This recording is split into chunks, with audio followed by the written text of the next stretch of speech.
Il y a des secrets qui pourrissent au soleil, des secrets qui s'accrochent à la poussière des chemins, qui se cachent dans les regards vides de tout un village. Voici l'histoire d'un de ces secrets, la chronique d'une horreur qui respirait, mangeait et dormait aux yeux de tous. Et personne n'a rien fait. Personne n'a rien dit. Ce que vous allez entendre n'est pas une fiction. C'est l'écho d'un cri emprisonné dans les murs d'une maison à Veracruz. C'est la dissection d'un silence complice. Un silence qui a permis à une famille de devenir son propre cauchemar. Un homme qui était père, grand-père et oncle de son propre fils. Et un village qui a détourné le regard. Si vous pensez avoir le courage d'affronter cette vérité, je vous invite à rester, à vous abonner. Non pas en tant que simple spectateur morbide, mais en tant que gardien de la mémoire, pour que l'histoire d'Angel ne soit pas engloutie par la terre. Pour que, cette fois-ci, le silence ne gagne pas la bataille. L'endroit s'appelle la Soldad. Un nom qui est une prophétie auto-réalisatrice. Ici, la chaleur n'est pas seulement une température, c'est un état d'âme. Une lourde couverture qui écrase les volontés et évapore les espoirs. La poussière ocre recouvre tout. Elle s'infiltre dans la bouche, dans les yeux, dans les poumons. C'est la poussière du temps qui s'est arrêtée, de l'oubli. Les maisons ont des portes, mais elles ne sont pas accueillantes. Elles ont des fenêtres, mais elles ne donnent pas sur l'extérieur, elles donnent sur l'intérieur. Elles surveillent, elles se taisent. À la Soldad, la vie se déroule dans un murmure. Les rires sont rares, les pleurs sont étouffés dans les oreillers. La communauté n'est pas un lien qui unit, c'est un filet qui emprisonne. C'est ici qu'est né Angel, un enfant qui n'a jamais appris à être un enfant. Il avait 6 ans et le regard d'un homme qui a perdu toutes les guerres. Dans la cour de l'école primaire, Benito Juárez, les autres enfants couraient, ils criaient. Ils se battaient pour un ballon usé, pas Angel. Ils cherchaient toujours l'ombre du vieux Seibo, le plus vieil arbre de la cour. Un témoin muet de générations de silence. Il s'asseyait là, avec une branche sèche à la main, et il dessinait son propre univers sur le sol. Il ne dessinait pas de maison, ni de soleil, ni d'animaux. Il dessinait des cercles, des labyrinthes de cercles entrelacés, des cercles à l'intérieur d'autres cercles, des lignes qui les reliaient, formant une toile d'araignée impossible. Encore et encore. À chaque récréation, le même rituel. Les autres enfants l'ignoraient. C'était le bizarre, le muet des Melchor. Les enseignants avaient renoncé à lui. C'est un enfant lent, disaient les rapports. Il présente des difficultés de socialisation, des étiquettes, pratiques, simples, pour ne pas avoir à regarder de plus près. Pour ne pas avoir à poser de questions. La famille Melchor était une légende dans le village, une légende sombre. Ils vivaient à l'écart, au bout d'un chemin de terre que personne n'empruntait de son plein gré. Ils ne se mêlaient pas aux autres. Ils n'allaient pas aux fêtes du village. Ils ne demandaient pas de faveurs. Et surtout, ils n'en accordaient pas. Ils étaient propriétaires des terres les plus fertiles, du puits qui ne se tarissait jamais. Ils étaient une force, une présence silencieuse et inquiétante. Comme une tempête qui n'arrive jamais, ils étaient intouchables. Et dans ce monde stagnant, dans ce pacte de peur et de résignation, elle est apparue. Carmen Mendoza. Elle avait 23 ans. Et un diplôme d'enseignante sous le bras qui sentait encore l'encre fraîche. Elle est arrivée à la Soldad dans un bus délabré, un après-midi d'août, avec une valise remplie de vêtements bon marché et une autre remplie d'un dangereux espoir. l'illusion que l'éducation était une lanterne, un outil pour éclairer les coins sombres, pour changer le monde, même si ce n'était que le petit monde d'une salle de classe rurale. Elle ne savait pas qu'à la Soldade, l'obscurité ne voulait pas être éclairée. Elle ne savait pas que le monde ne voulait pas être changé. On lui a attribué la première année. Une salle aux murs écaillés et au pupitre bancal. Et parmi les visages effrayés et curieux de ces nouveaux élèves, elle l'a vu. Le regard d'Angel, vide, distant. Comme s'il regardait à travers elle, à travers les murs, vers un endroit où personne d'autre ne pouvait accéder. Elle a été la première à le ressentir. Pas de la pitié, mais une profonde et inexplicable inquiétude. Comme le bourdonnement d'un câble à haute tension avant l'orage. Les premières semaines furent un exercice de frustration. Angel ne répondait pas. Il ne participait pas. Il restait assis dans son coin, regardant par la fenêtre, ou regardant ses propres mains, comme si c'étaient des objets étrangers. Carmen a tout essayé. Des jeux, des chansons, des dessins. Rien. L'enfant était une forteresse, imprenable. Un vendredi matin, Carmen eut une idée. Une idée tirée d'un manuel pédagogique. Aujourd'hui, nous allons dessiner notre famille, annonça-t-elle avec un sourire qui semblait faux. Elle distribua des feuilles blanches et des crayons de couleur. Les enfants se jetèrent dessus avec enthousiasme. Bientôt, le papier se remplit de bonhommes souriants. Papa, maman, frères et sœurs, chiens. Des maisons avec des cheminées fumantes. Le mensonge idyllique de l'enfance. Carmen se promenait entre les pupitres, distribuant des compliments, jusqu'à ce qu'elle arrive à celui d'Angel. L'enfant était penché sur sa feuille, avec une concentration fébrile. Il tenait un seul crayon, noir, et il ne dessinait pas des personnes. Il dessinait ses cercles, le même labyrinthe qu'il traçait dans la terre, mais cette fois, à l'intérieur des cercles, il y avait des noms, écrits d'une calligraphie maladroite, enfantine, Ismaël, Marie, Joseph, et encore Ismaël. Une ligne tremblante reliait le cercle de Marie à celui d'Ismaël. Et de cette union naissait une flèche qui pointait vers son propre nom, Angel. Mais une autre ligne, plus épaisse, reliait ce même Ismaël à un autre nom, grand-mère, puis à Maria. C'était une carte du chaos, une généalogie de la folie. Carmen sentit un frisson la parcourir. La chaleur de midi semblait s'être dissipée. Elle s'accroupit près du bureau. L'odeur de l'enfant était celle de la terre, de la poussière et d'une peur aigre. « Quel dessin intéressant, Angel !» dit-elle d'une voix à peine audible. « Peux-tu m'expliquer qui sont ces personnes ?»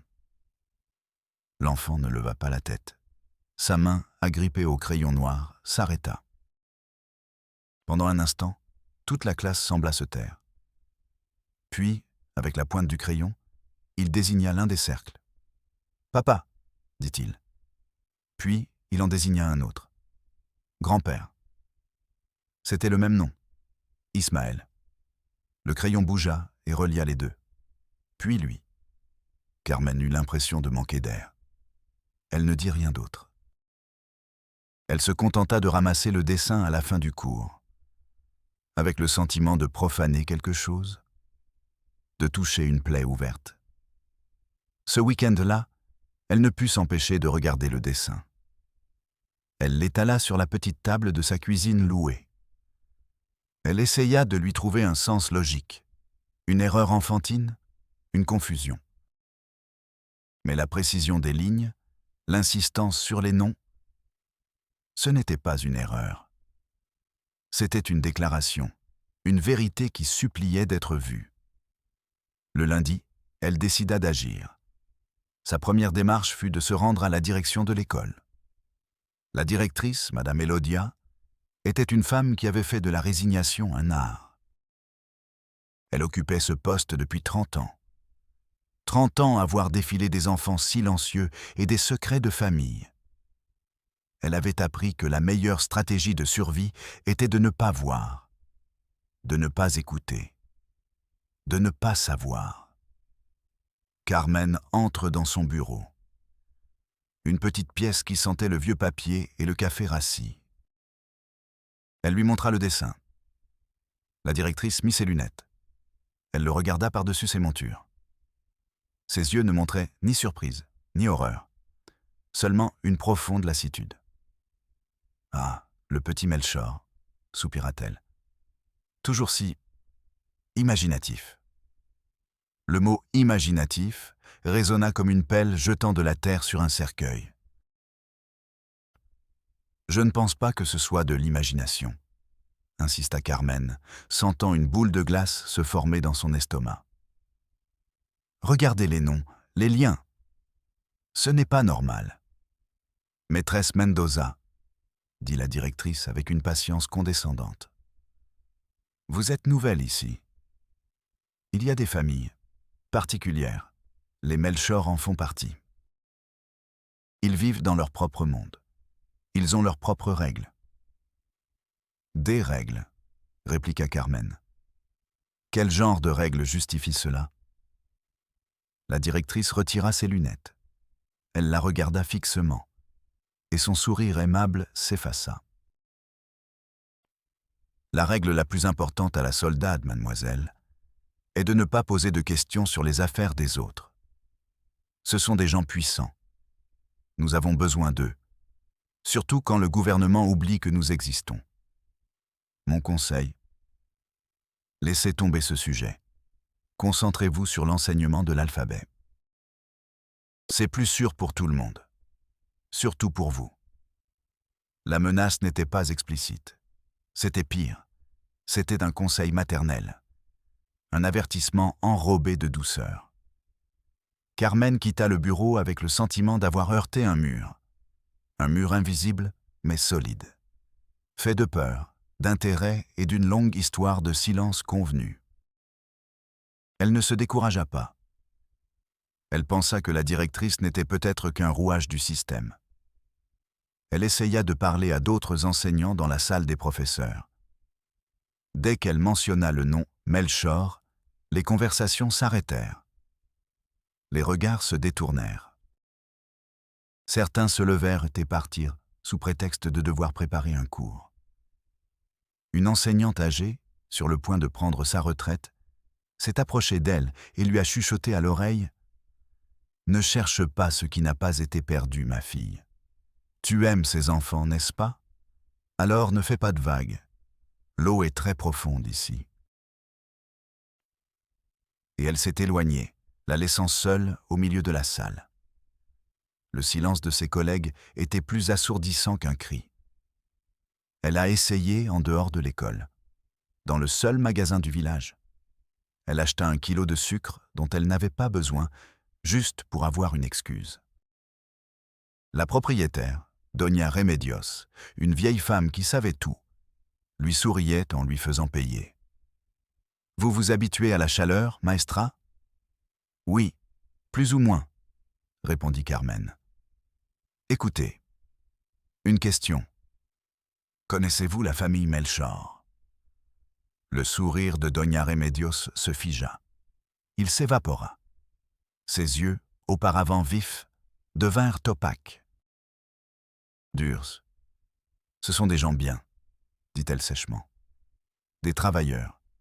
Ils ne dérangent personne. » Elle mit le sucre dans un sac en plastique avec une brusquerie délibérée. « Autre chose ?» La question était un ordre. « Partez.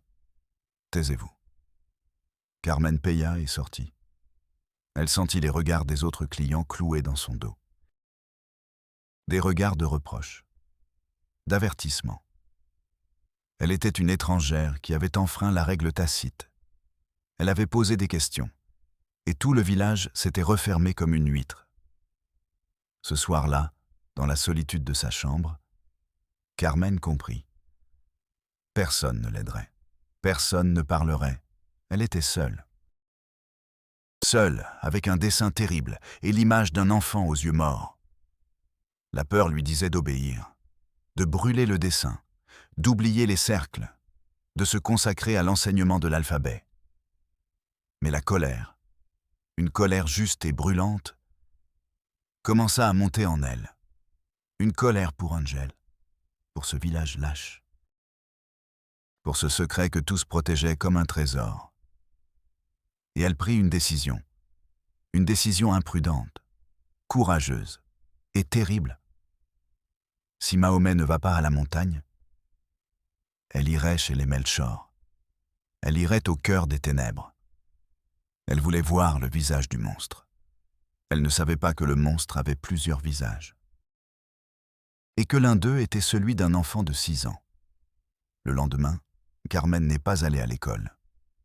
Elle laisse appeler la directrice Elodia et lui a dit qu'elle se sentait mal. Un demi-mensonge. Elle se sentait mal. Elle avait un nœud de peur et de détermination au creux de l'estomac. Elle a attendu que le soleil soit haut dans le ciel. Que tout le village soit occupé à ses routines, à son indifférence étudiée. Et elle s'est mise en route.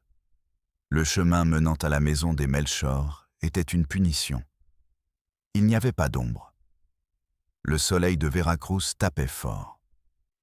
L'asphalte s'arrêtait brusquement, comme si la civilisation avait capitulé. Il laissait place à un chemin de terre rougeâtre et de pierres éparses. De chaque côté, les mauvaises herbes poussaient haut et sauvagement. L'air vibrait du chant des cigales. Un son monotone, exaspérant, comme le système nerveux de la terre, au bord de l'effondrement. Carmen sentait la sueur couler dans son dos. Son cœur battait fort. Ce n'était pas à cause de l'effort physique. C'était la peur. Une peur primitive. La peur de l'inconnu. Après 20 minutes de marche, elle l'aperçut. La maison. Elle se trouvait au bout du chemin, sur une petite colline. Elle ressemblait à une forteresse ou à une tombe. Elle était construite avec des blocs de béton nus, déjà noircis par l'humidité et le temps. Elle n'était pas peinte. Elle n'avait pas de décoration. Elle n'avait pas de fenêtre sur la façade principale. Seulement un mur aveugle et une porte métallique lourde, rouillée sur les bords. Tout autour, le sol était dépourvu de mauvaises herbes. Un cercle de terre battue, comme si la maison elle-même dégageait un poison qui tuait tout autour d'elle. Il n'y avait pas de jardin, il n'y avait pas de fleurs. Seulement un chien maigre, au pelage galeux, attaché à un poteau par une chaîne. Le chien leva la tête lorsque Carmen s'approcha. Il n'aboya pas. Il émit seulement un grognement grave et rauque, un son d'avertissement qui venait du plus profond de sa poitrine. Ses yeux étaient jaunes, injectés de sang, abattus. Carmen s'arrêta à quelques mètres de la porte. Le silence était absolu. Les cigales s'étaient tues, l'air était immobile, lourd, il sentait la terre humide, l'enfermement. Et autre chose, une odeur douceâtre, écœurante, comme de la viande sur le point de se décomposer. L'odeur qu'elle avait imaginée en voyant le dessin d'Angel. L'odeur du secret. Elle voulut faire demi-tour. Elle voulut courir et ne s'arrêter qu'une fois arrivée à la gare routière pour partir loin de là, pour toujours. Qui était-elle pour défier un pacte aussi ancien? Une institutrice avec un salaire misérable et un cœur naïf? C'était ridicule. Suicidaire. Elle était sur le point de céder, de laisser la peur l'emporter. Mais alors, elle ferma les yeux. Et elle vit le visage d'Angel, son regard vide, sa main dessinant des cercles dans la terre. Sa voix murmurant « Papa !»« Grand-père !» La rage revint, chaude et pure. Cela lui donna la force dont elle avait besoin. Elle prit une profonde inspiration. L'air sentait la pourriture, et elle avança. Elle s'arrêta devant la porte métallique. La surface était chaude à cause du soleil. Elle leva la main, il hésita une seconde, Puis il frappa. Toc, toc, toc. Le son était sec, métallique, et il fut instantanément englouti par le silence de la maison. Comme si la maison avait faim de son, de vie. Elle attendit. Le temps s'arrêta. Chaque seconde était une éternité. Elle n'entendait que les battements de son propre cœur dans ses oreilles, forts, irréguliers. Le chien l'observait sans bouger. Ses yeux jaunes la jugeaient. 1 minute passa. Rien.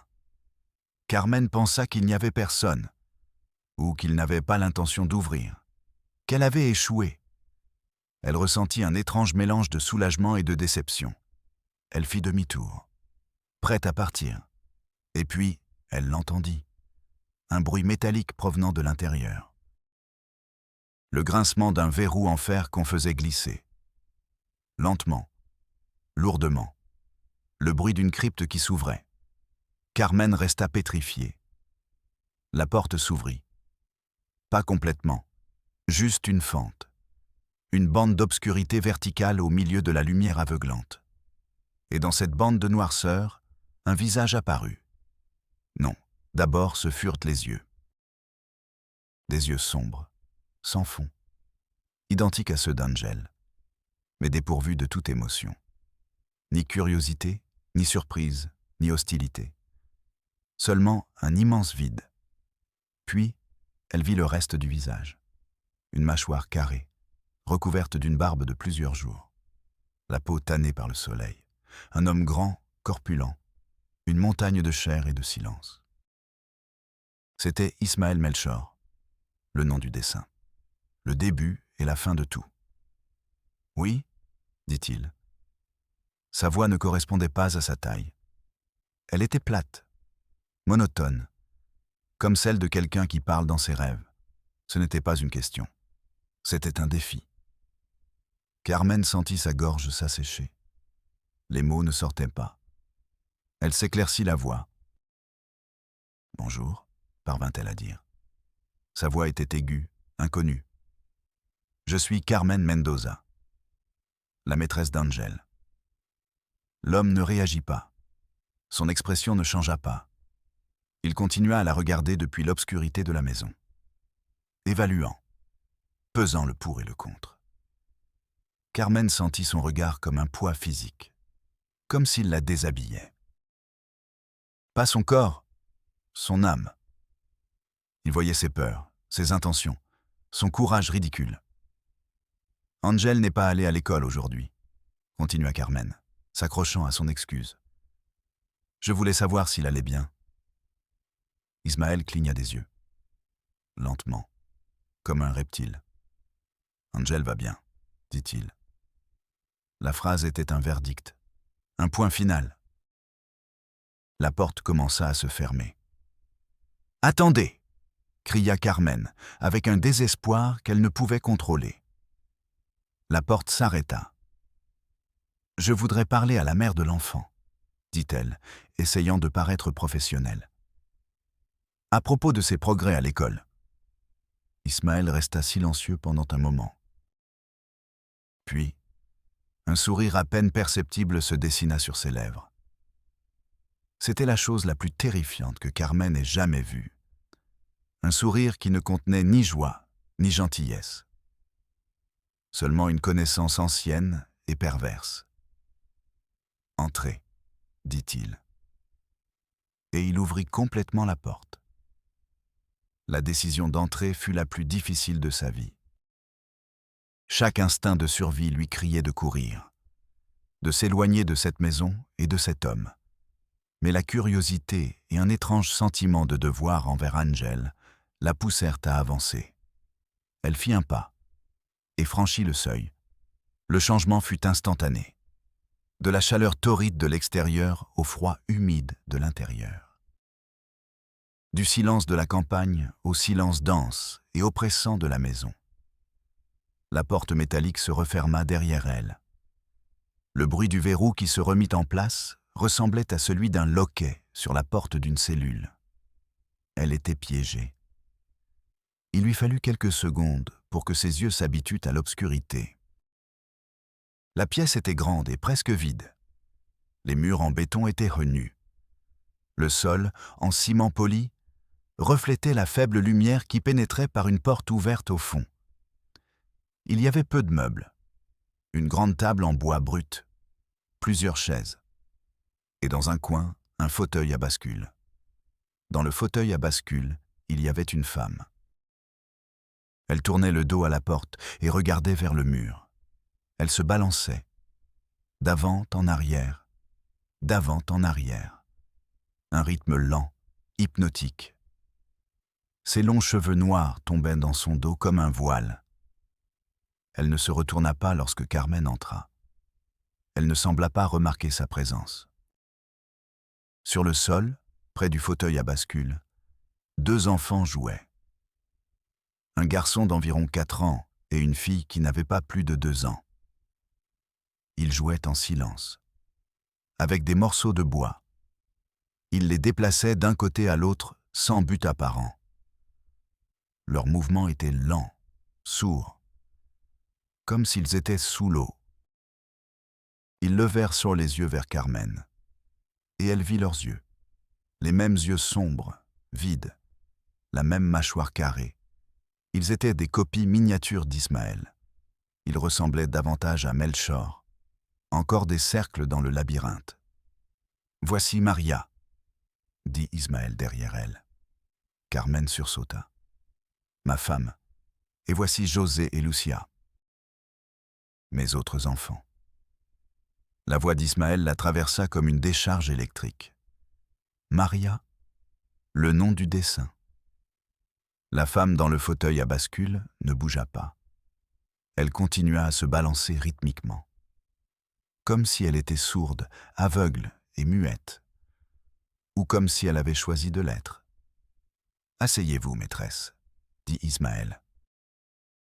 Il désigna l'une des chaises en bois. Carmen bougea comme un automate. Elle s'assit sur le bord de la chaise, le dos raide. Elle ne voulait rien dans cette maison qui la touche. Ses mains étaient moites. Elle les joignit sur ses genoux pour qu'elle ne tremble pas. Ismaël resta debout. Une présence imposante qui la faisait se sentir petite, fragile. Il croisa les bras. « Vous n'êtes pas venu pour demander pourquoi Angel n'était pas allé à l'école, » affirma-t-il. Ce n'était pas une question. Carmen déglutit. Le goût métallique de la peur lui remplit la bouche. « Non, » admit-elle. Sa voix n'était qu'un murmure. « Oul, j'ai vu le dessin d'Angel. » Ismaël acquiesça lentement. Il n'y avait aucune surprise sur son visage, seulement une confirmation. « Ce garçon est intelligent, » dit-il, avec une pointe de fierté dans la voix. Il observe. Il comprend les choses. Il comprend le sang. Il s'approcha de la table. Il pose ses jointures sur le bois. Notre sang est spécial, maîtresse. Il est pur. Il n'a pas été mélangé depuis des générations. Mon père me l'a appris, et son père le lui a appris. Nous sommes une lignée ininterrompue, forte, pure. Le monde extérieur est malade, faible, contaminé. Ici, à l'intérieur, nous sommes en sécurité. Nous sommes autosuffisants. Il parlait avec le calme d'un prédicateur, avec la certitude absolue d'un fanatique. Il ne confessait pas un crime. Il expliquait sa théologie, son évangile de la chair. Carmen l'écoutait, paralysée par l'horreur. Les pièces s'emboîtaient. La vérité était plus monstrueuse qu'elle ne l'avait imaginée. Maria, murmura-t-elle en regardant la femme dans le fauteuil à bascule. Ismaël suivit son regard. Maria est ma femme, répéta-t-il. Et c'est aussi ma sœur. La phrase fut prononcée sans emphase, comme s'il commentait la météo. La femme dans le fauteuil à bascule cessa de se balancer. Pendant un instant, tout fut plongé dans un silence absolu. Puis, lentement, elle tourna la tête et regarda Carmen. Le visage de Maria était un masque de tragédie. Elle était jeune, peut-être pas beaucoup plus âgée que Carmen, mais ses yeux étaient morts. C'étaient deux puits sans fond, dont toute la lumière s'était échappée.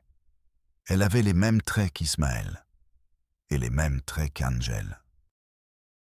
Elle était la mère, et la sœur, et la tante, et la victime. Un sourire vide, terrible, se dessina sur ses lèvres. « Bienvenue », dit-elle. Sa voix n'était qu'un murmure brisé, le son de quelque chose qui s'est brisé à l'intérieur trop souvent. À ce moment-là, Carmen sentit que la pièce rétrécissait. L'air devint épais, irrespirable. La nausée lui monta à la gorge. Elle devait sortir de là. Tout de suite. Elle se leva d'un coup. La chaise racle le ciment. Le bruit fut une agression dans le silence de la maison. Les enfants par terre la regardèrent, leurs yeux vides comme ceux de leur mère. « Je dois partir », balbutia Carmen en reculant vers la porte. « Déjà ?» dit Ismaël, feignant la déception. « Tu n'as pas vu Angel ?» Comme s'il l'avait invoqué, une porte au fond du couloir s'ouvrit. Et il apparut. Angel. Il était pieds nus. Il portait un t-shirt sale et un short. Il tenait une feuille de papier dans ses mains, un autre dessin, encore des cercles. Il regarda Carmen. Une étrange lueur de reconnaissance brilla dans ses yeux pendant un instant. Puis, il regarda Ismaël et sourit. Ce n'était pas le sourire d'un enfant. C'était le sourire d'Ismaël, le sourire de Maria, un sourire qui savait tout, qui acceptait tout. « Bonjour, maîtresse », dit-il. Puis il se tourna vers Ismaël. Il leva le dessin. « Regarde, papa grand-père », dit-il, avec une clarté qui glaçait le sang. « J'ai dessiné notre maison. » Le monde de Carmen vola en éclats. Le double mot. Papa grand-père. Prononcé avec un naturel total. Comme si c'était la chose la plus normale au monde. C'était la confirmation finale. La preuve vivante de l'horreur. Carmen ne réfléchit plus. Elle réagit simplement. Elle se retourna et courut vers la porte. Ses mains maladroites cherchèrent le loquet. Le métal était froid. Elle tira dessus avec une force désespérée. La porte s'ouvrit, et la lumière du soleil la frappa comme un coup de poing. Elle sortit en trébuchant. Elle tomba à genoux sur la terre chaude. Elle ne regarda pas en arrière. Elle se releva et courut. Elle courut comme jamais auparavant dans sa vie.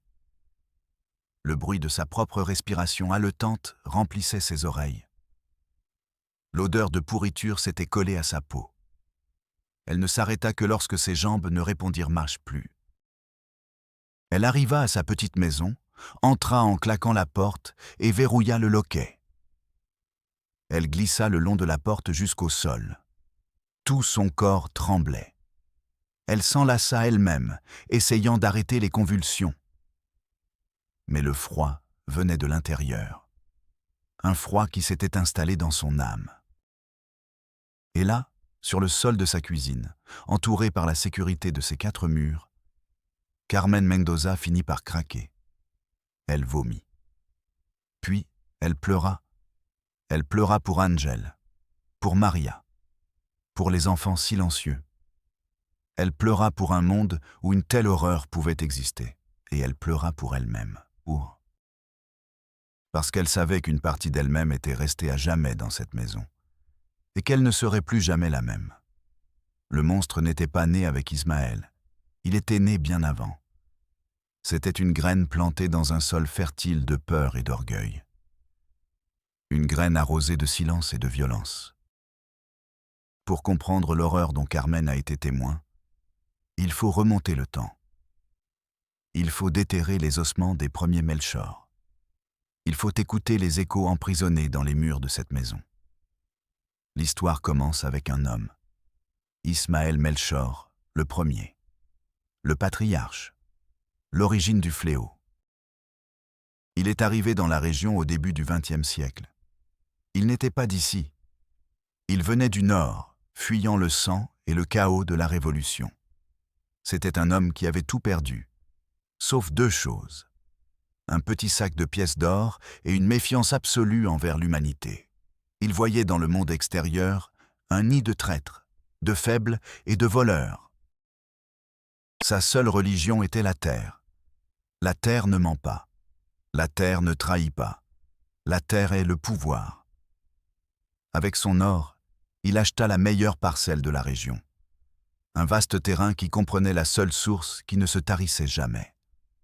Un trésor dans une région frappée par la sécheresse. Il construisit sa maison au point le plus élevé de sa propriété, loin du village de la Soldade. Non pas comme une maison, mais comme un bastion, avec des murs épais et peu de fenêtres. Un endroit pour se défendre contre le monde qu'il détestait tant. Il avait besoin d'un héritier, quelqu'un qui perpétuerait sa lignée et son mépris. Il descendit au village, observa les jeunes filles et en choisit une. Estella. Il ne la courtisa pas, il l'acheta. Il parla à son père, un paysan pauvre, et lui offrit 2 vaches et une paire de bœufs. Le père accepta. Estella, âgée de 17 ans, fut livrée comme du bétail. C'était une femme silencieuse, aux yeux tristes. Dans la maison des Melchor, son silence devint plus profond. Elle devint une ombre qui glissait dans les couloirs. Ismaël la traitait comme il traitait ses chevaux. Il lui donnait à manger, un toit et sa semence. Il ne lui donnait ni affection, ni parole, ni de respect. L'affection était une faiblesse.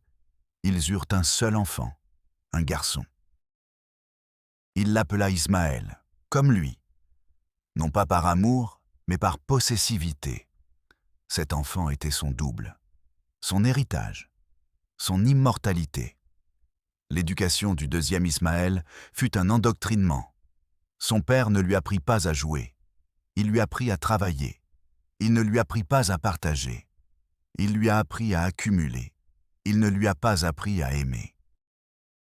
Il lui a appris à se méfier. Chaque jour, il lui répétait la même litanie. Le monde est un poison, mon fils. Les gens sont faibles. En dehors de cette terre, il n'y a que la pourriture. Notre sang est la seule chose qui compte. Il est précieux, il est pur. Il ne doit pas se mélanger à la boue extérieure. L'enfant grandit en entendant cela. Il ne connaissait pas d'autre vérité. L'isolement était sa normalité. Le mépris était son héritage. Estella, la mère, a tenté d'intervenir. Elle voulait emmener l'enfant à l'école du village. Elle voulait lui apprendre à prier. Elle voulait lui parler d'un monde au-delà de la clôture. Le premier Ismaël l'a découverte.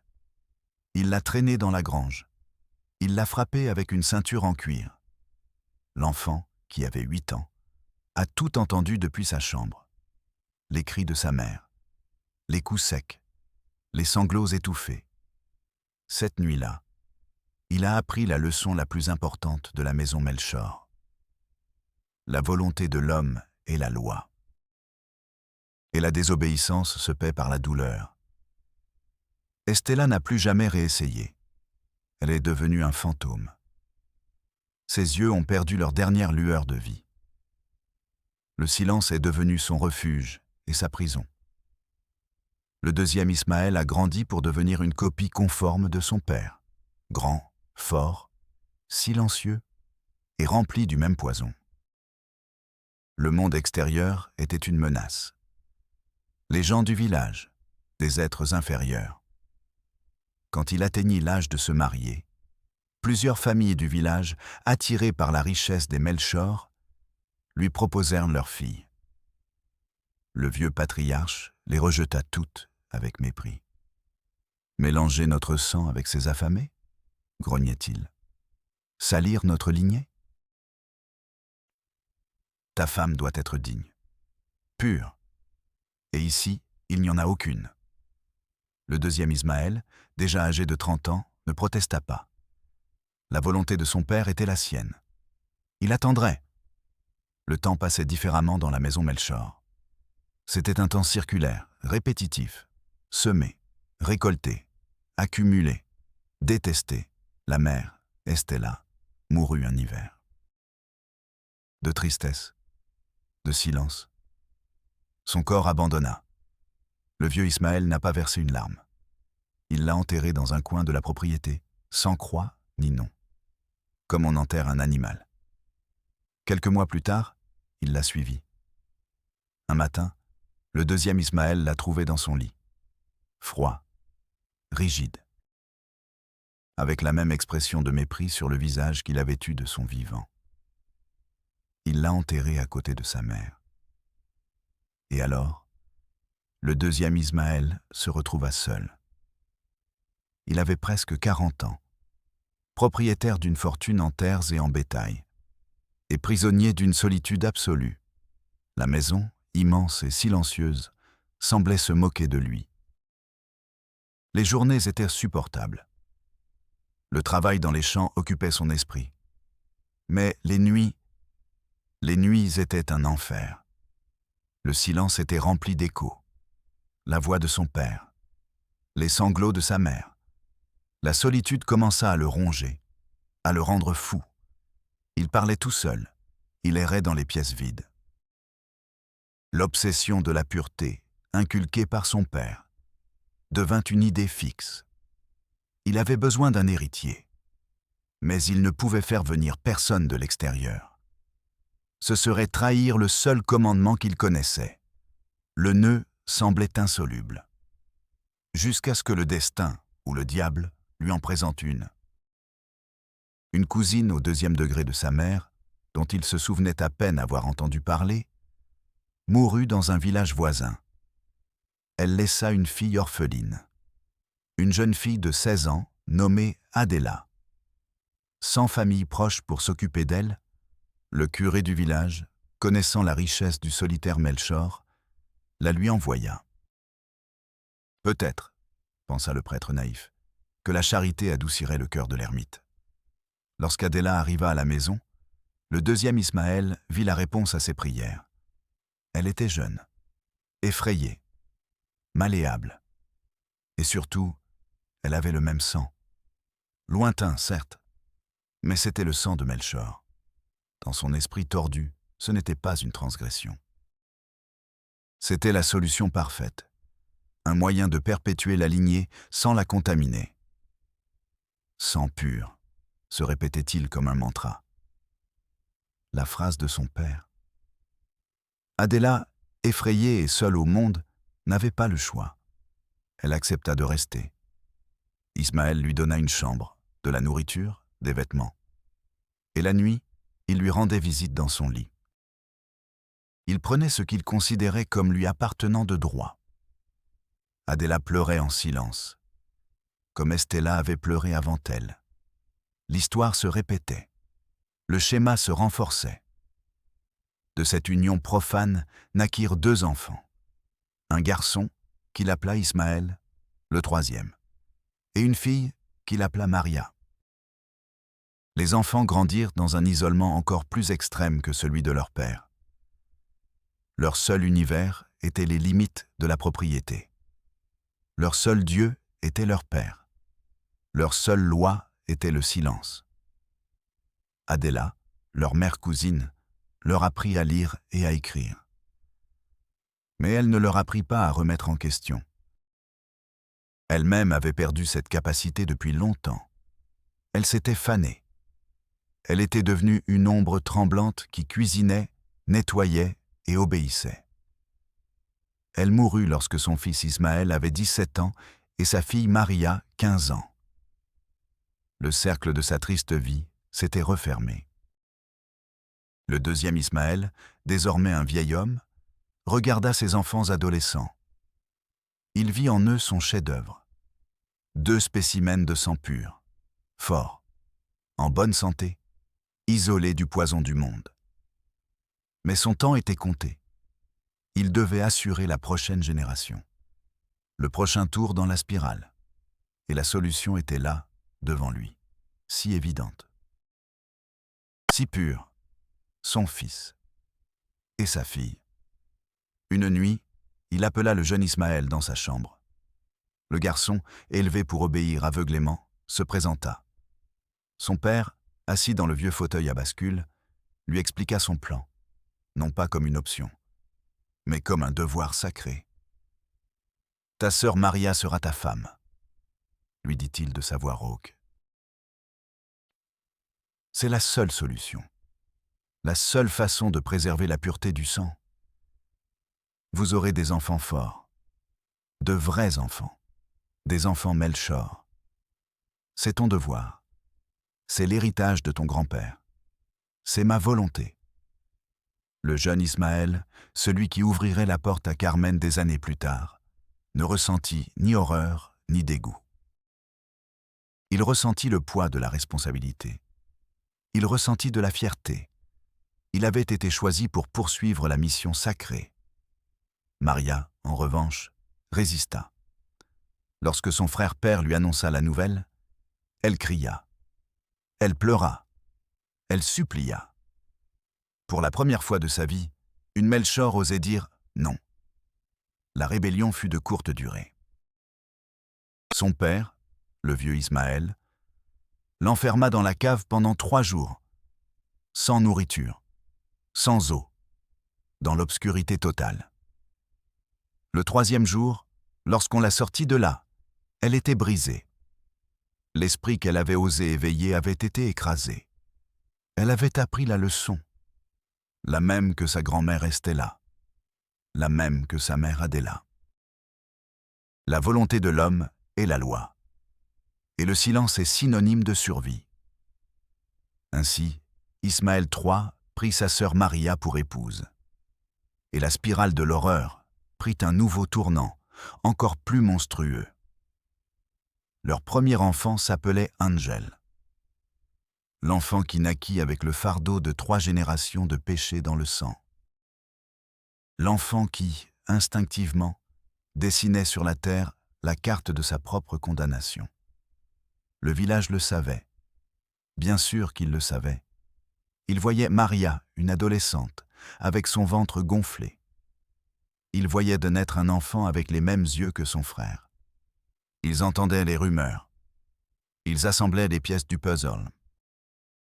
Mais les Melchor étaient les propriétaires de l'eau, les propriétaires de la terre, ceux qui donnaient du travail pendant les récoltes, ceux qui prêtaient de l'argent quand la banque ne le faisait pas. La peur et l'intérêt sont un puissant ciment. Le village a choisi de se taire. Il a choisi l'aveuglement volontaire. Il s'est rendu complice. Chacun et tous, il a construit un mur de silence autour de cette maison. Un mur qui a protégé le monstre pendant des années. Un mur que personne n'osait franchir. Jusqu'à ce qu'une jeune enseignante, armée uniquement de sa naïveté et de sa colère, décide de frapper à la porte. Et l'enfer s'est ouvert à elle. Carmen a passé le reste de la journée et la nuit suivante dans un état de paralysie. Son corps était dans la petite maison louée, mais son esprit restait prisonnier de la pièce sombre des Melchor. Elle fermait les yeux et voyait le sourire vide de Maria. Elle entendait la voix claire d'Angel dire « Papa grand-père ». L'odeur de pourriture semblait imprégner ses vêtements, sa peau, ses cheveux. Il prit 3 douches, se frottant vigoureusement, comme s'il pouvait effacer ce souvenir. Mais l'horreur n'était pas sur sa peau. Elle était logée dans sa mémoire. Le tremblement ne cessait pas. C'était un froid intérieur, un frisson de l'âme. Il ne mangea pas. Il ne dormit pas. Il s'assit simplement par terre, serrant ses genoux contre lui, se balançant comme Maria dans son fauteuil à bascule.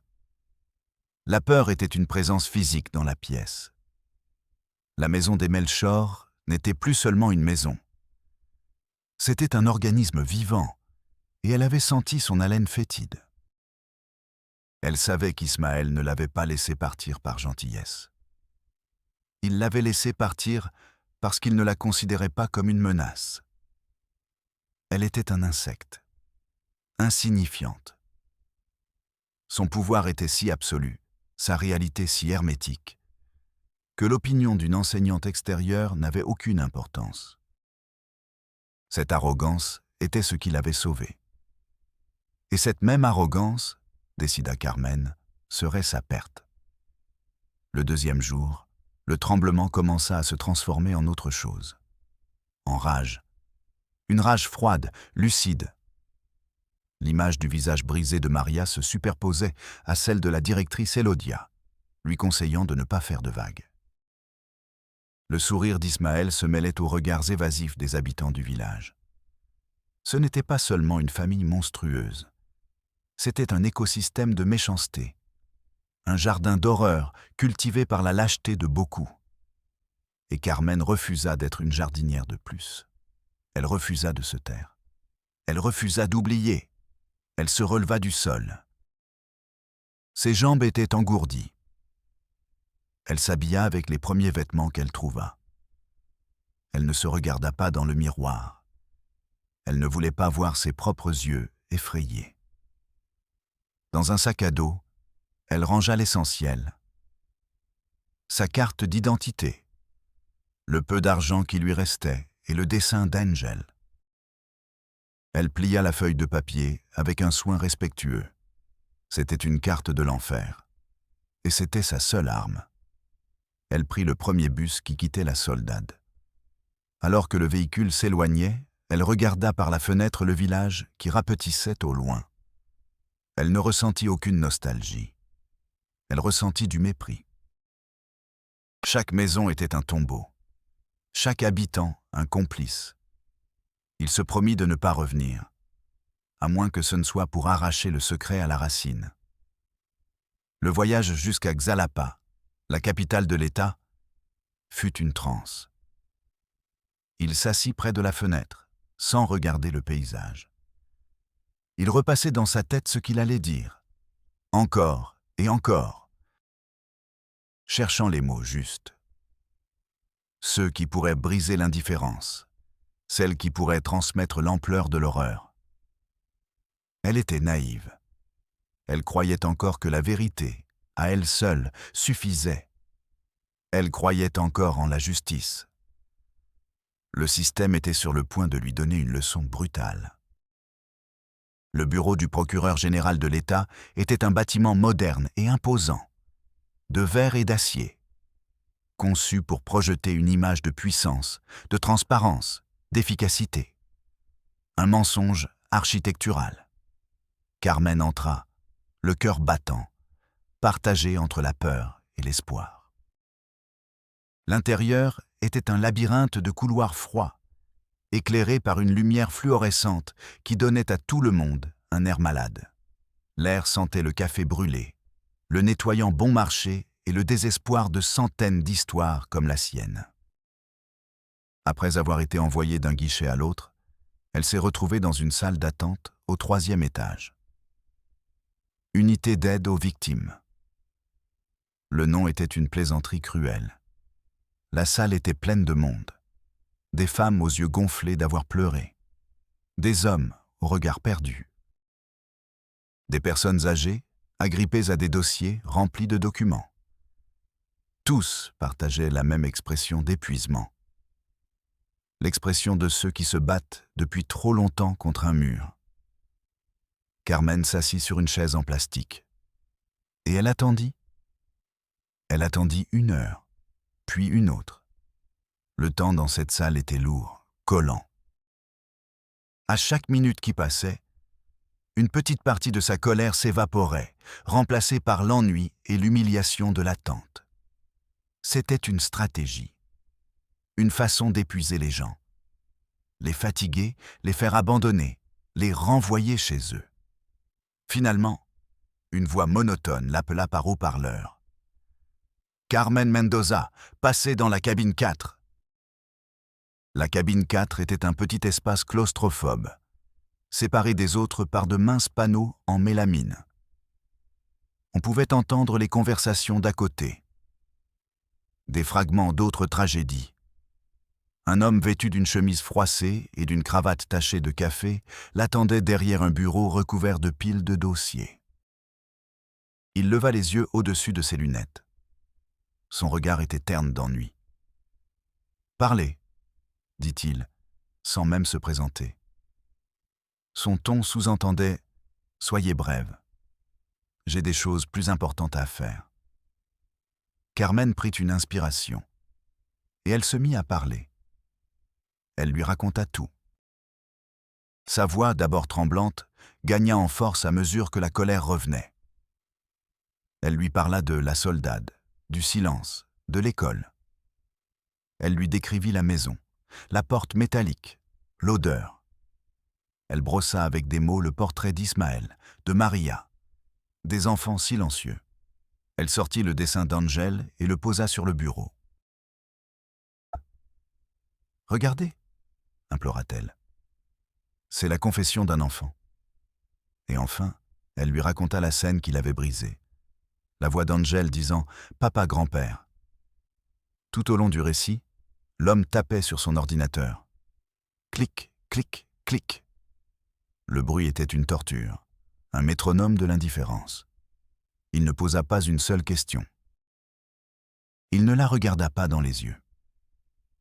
Il se contentait d'acquiescer de temps en temps, d'un mouvement mécanique de la tête. Lorsque Carmen eut terminé, un silence pesant s'abattit sur la cabine. Elle le regarda, dans l'expectative, s'attendant à une explosion d'indignation, un appel urgent, quelque chose. L'homme cessa de taper. Il se cala dans sa chaise, qui grinça en signe de protestation. Il se frotta les yeux et bâilla. Un bâillement long, bruyant, effronté. Ce fut comme une gifle. « Voyons voir, madame », consulta-t-il une note sur son écran. « Mendoza. »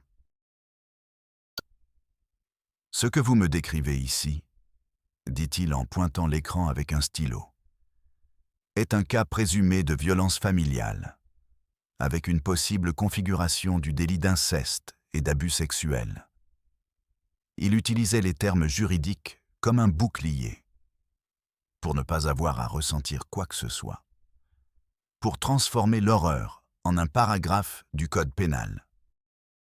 « Présumé ? Possible ?» s'écria Carmen. « Vous ne m'avez pas entendu ? Je vous l'assure, je l'ai vu. »« Madame, je comprends votre état d'agitation, » dit-il avec un calme irritant. « Mais dans le système judiciaire, nous ne fonctionnons pas avec des assurances. Nous fonctionnons avec des preuves. Le dessin est une preuve. Mon témoignage est une preuve. » cria Carmen en frappant la table de la main. L'homme regarda sa main, puis la regarda avec agacement. Il prit le dessin d'Angel entre deux doigts, comme s'il était dégoûté. Il le tint en l'air pendant une seconde. « C'est un dessin d'enfant. Cela pourrait signifier n'importe quoi. Un juge en rirait. » Il laissa tomber le dessin sur une pile de papier. « Et votre témoignage est celui d'un tiers. Vous n'êtes pas la victime directe. Légalement, il a une valeur très limitée. » Carmen eut le souffle coupé. C'était un cauchemar. Elle était au bon endroit, elle disait la vérité, et on la traitait comme une folle. « Et qu'est-ce que je suis censée faire ?» demanda-t-elle, la voix brisée par l'incrédulité. « La procédure est la suivante, » récita l'homme comme un robot. « Vous devez remplir le formulaire 3A, déclaration des faits par des tiers. Soyez aussi détaillé que possible. Votre déclaration sera transmise à un psychologue du service d'expertise, qui émettra un avis préliminaire sur la véracité des faits et le degré de risque pour les mineurs. » Il lui glissa une liasse de papier à travers le bureau. Le formulaire 3A, 10 pages de questions en petits caractères, de cases à cocher et de jargon juridique. Une fois que nous aurons le rapport, ce qui peut prendre plusieurs semaines, un procureur décidera s'il y a suffisamment d'éléments pour ouvrir un dossier d'enquête. Plusieurs semaines ? Répéta Carmen. Ces enfants sont en danger maintenant. L'homme haussa les épaules. Le geste le plus éloquent de la bureaucratie. C'est le système, madame. Il y a des procédures, il y a des délais à respecter. Et il retourna à son clavier. Clic, clic, clic. L'audience était terminée. Carmen resta assise là, à regarder les papiers. Elle sentit une vague de nausée la submerger. Ce n'était pas justice. C'était une course d'obstacles conçue pour que personne n'atteigne le but. Elle se leva. Elle laissa les formulaires sur le bureau. « Je ne vais pas remplir ça », dit-elle avec un calme qui la surprit elle-même. L'homme leva les yeux, irrité. « Pardon ? C'est une plaisanterie. Pendant que vous remplissez des papiers, ces enfants vivent un enfer. Si vous ne faites rien, je trouverai quelqu'un qui le fera. » Elle ramassa le dessin d'Angel. Et elle partit. Elle sortit du box avec une sensation de vertige. Elle n'allait pas abandonner. Elle demanda à voir un supérieur, un chef, le procureur général, n'importe qui. On la fit attendre encore 1h30 dans un couloir sans chaise. Debout. Une autre technique d'usure. Finalement, une secrétaire la fit entrer dans un bureau plus grand, avec une moquette usée et un drapeau mexicain dans un coin. Derrière un bureau en acajou, un homme d'une 50aine d'années, vêtu d'un costume coûteux et les cheveux gominés, l'attendait. C'était le procureur régional. Il lui sourit. Un sourire de politicien. Entraîné. Faux. « Mademoiselle Mendoza, asseyez-vous, je vous prie, » dit-il d'une voix mielleuse. « On m'a dit que vous aviez eu un petit problème avec nos procédures. » Il lui offrit de l'eau dans un pichet en verre. Il lui demanda de lui raconter l'histoire depuis le début. Il l'écouta avec une attention impeccable. Il acquiesçait. Il fronçait les sourcils aux moments opportuns. Il notait des choses dans un carnet en cuir. « Terrible, vraiment terrible, » disait-il. « Quel courage vous avez eu de porter plainte. » Carmen, malgré sa méfiance, ressentit une petite lueur d'espoir. Peut-être était-il différent. Peut-être se souciait-il vraiment. Lorsqu'elle eut terminé, le procureur se cala dans son luxueux fauteuil en cuir. Il joignit les doigts devant sa bouche. « Une histoire effrayante, » dit-il, avec le sérieux d'un acteur. « Et je vous assure que dans ce bureau du procureur, nous avons une tolérance zéro pour la maltraitance des enfants. » Il fit une pause dramatique. « Cependant, » commença-t-il. Et Carmen sut que le coup allait venir. « L'affaire que vous présentez est extrêmement délicate. »« Monsieur Ismaël Melchor, » dit-il en consultant une note, « est une personnalité éminente dans sa communauté. Un important entrepreneur agricole, bienfaiteur de plusieurs œuvres locales.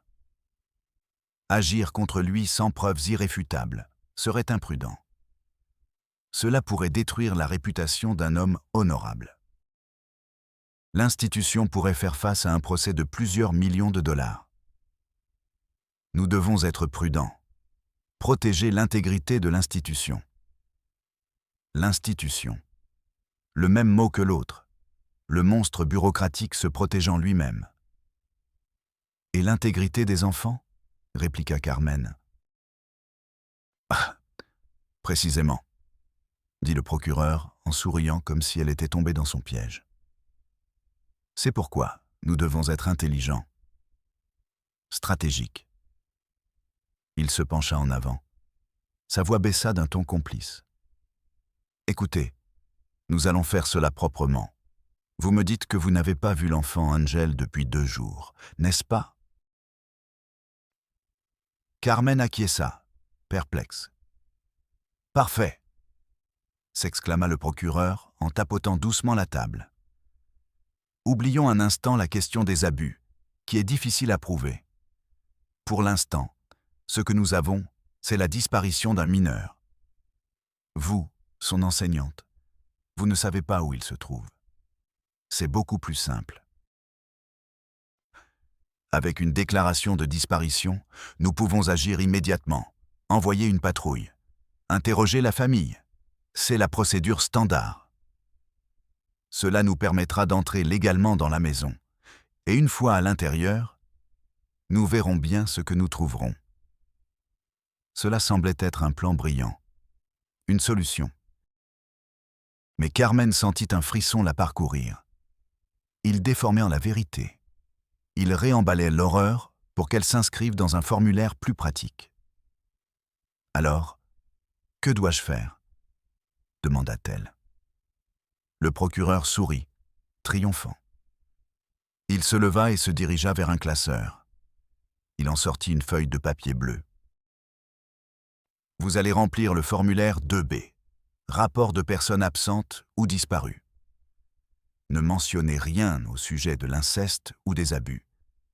Dites simplement que votre élève n'est pas venu en classe, que vous êtes inquiète et que vous craignez pour sa sécurité. Cela suffira. Il lui tendit le formulaire. Carmen le prit. Le papier était glacé dans sa main. Elle avait été vaincue.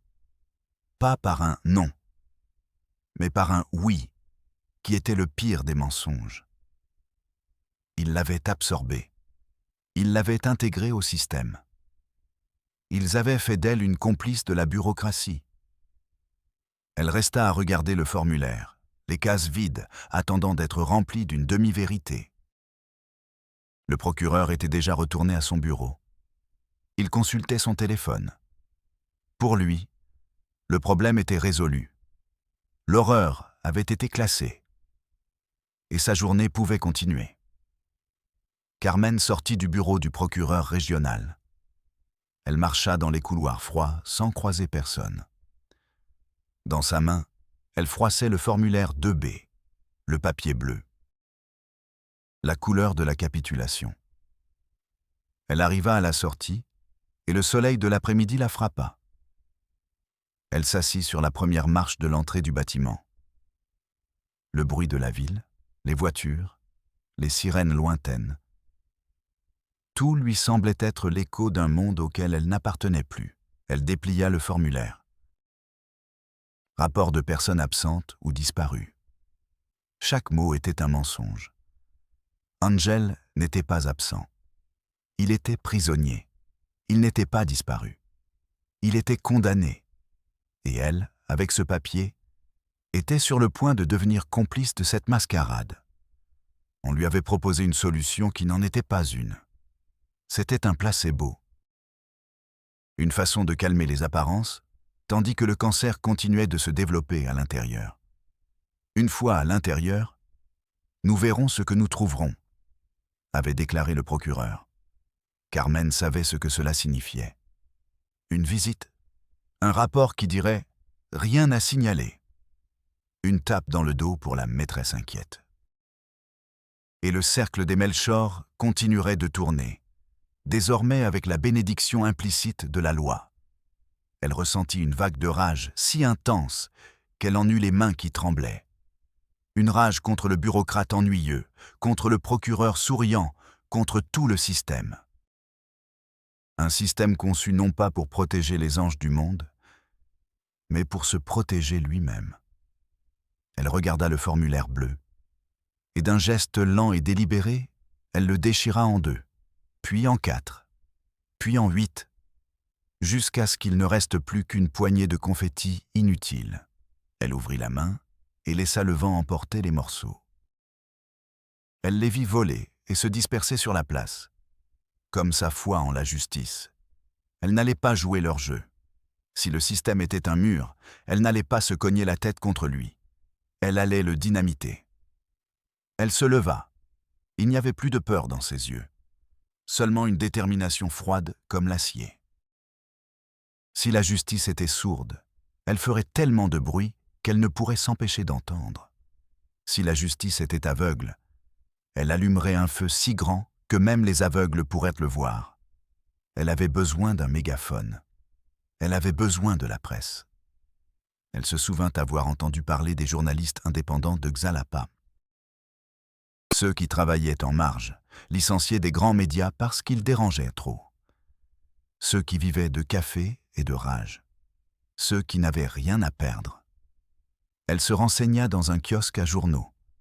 Le vieil homme qui tenait le kiosque la regarda avec curiosité. Il lui donna un nom. Ricardo Salas. Un vieux loup. Un chien enragé, dit le vieil homme avec un demi-sourire. Si quelqu'un peut vous aider, c'est bien lui. S'il ne vous envoie pas d'abord au diable. Il lui donna une adresse.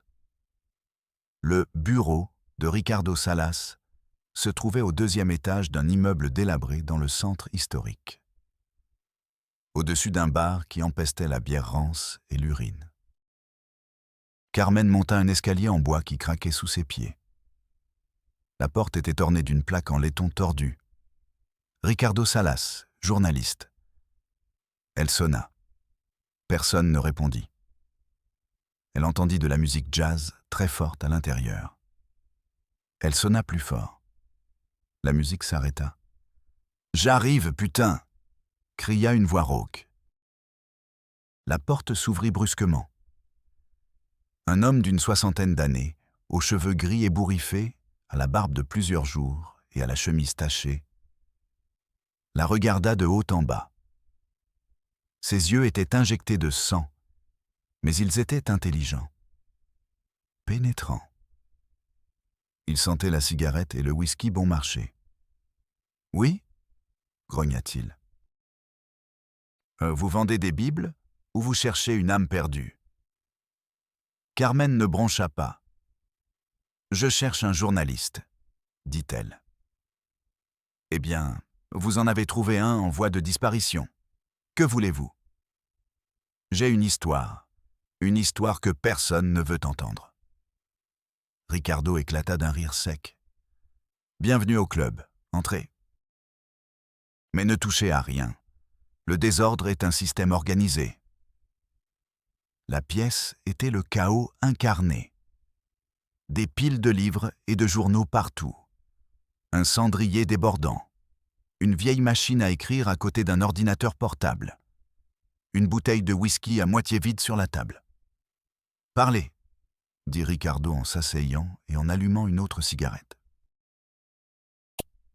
« J'ai 5 minutes avant de perdre foi en l'humanité pour aujourd'hui. » Carmen ne perdit pas de temps. Elle sortit le dessin d'Angel et le posa sur la table. « Il s'appelle Angel.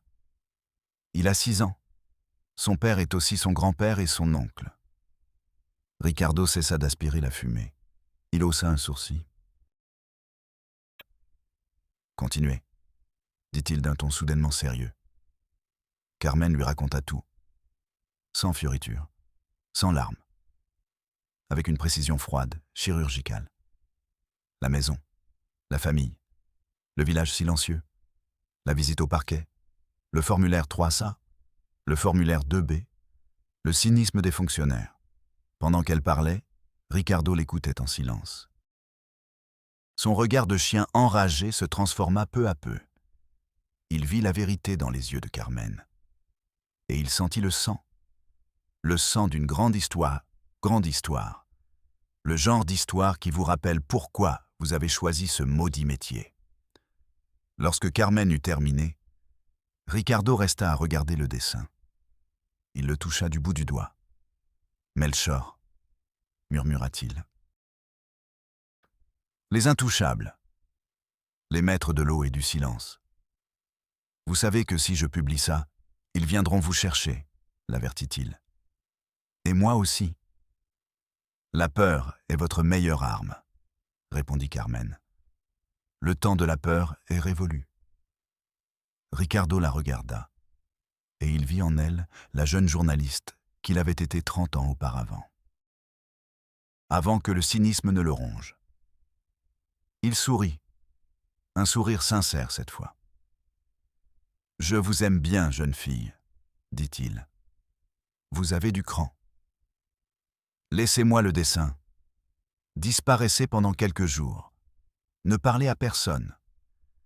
Je vous trouverai un endroit sûr où rester. Donnez-nous une semaine. Nous allons faire un peu de bruit. » Une semaine plus tard, le monde de la soldade explosa. Ricardo ne publia pas l'histoire sur son petit blog. Il appela un contact dans un média numérique national, l'un des plus lus du pays. Il lui envoya le dossier, le texte, une copie du dessin et une déclaration anonyme de la maîtresse. Le lundi matin, la bombe a explosé sur Internet. L'enfer de Veracruz. L'histoire de l'enfant avec un père-grand-père. L'article était brutal, implacable. Il détaillait l'horreur vécue par la famille Melchor, la complicité du village et surtout la négligence criminelle du parquet de Veracruz. Il publiait les noms du bureaucrate et du procureur régional. Il citait les formulaires 3A et 2B comme symbole de la pourriture institutionnelle. Le dessin d'Angel figurait en couverture. Ses cercles noirs, son écriture enfantine. Une accusation plus puissante que 1000 mots. La réaction fut virale, immédiate, mondiale. En quelques heures, les British Papa Abuelo étaient en tête des tendances sur Twitter. Les chaînes de télévision ont interrompu leur programme. Les gens partageaient l'histoire avec un mélange d'horreur et de colère. Le secret gardé depuis des générations dans un village oublié était désormais le sujet de conversation de tout un pays. La pression sur le gouvernement de Veracruz était insupportable. Le procureur régional, avec son costume cher et son sourire factice, a été le premier à tomber. Il a donné une conférence de presse, balbutiant à propos de « enquêtes en cours » et de « respect des procédures ». Personne ne l'a cru. Le lendemain, il a été démis de ses fonctions. Le parquet, dont l'image était au plus bas, a annoncé la création d'une force spéciale pour enquêter sur l'affaire. La machine qui avait tenté d'écraser Carmen tournait désormais à plein régime, poussée par la panique médiatique.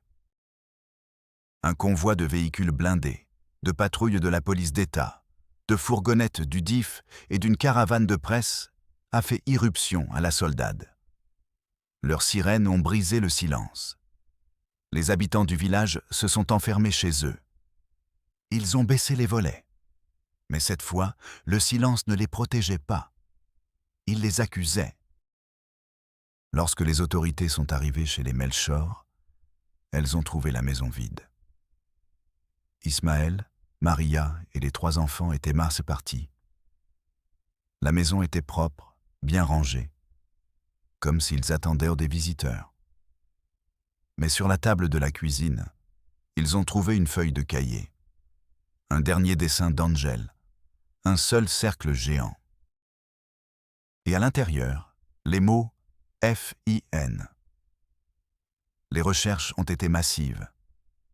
Ils ont utilisé des hélicoptères, des chiens, des drones. Ils les ont retrouvés 3 jours plus tard, dans une cabane abandonnée au sommet de la montagne. Ismaël s'est rendu sans résistance.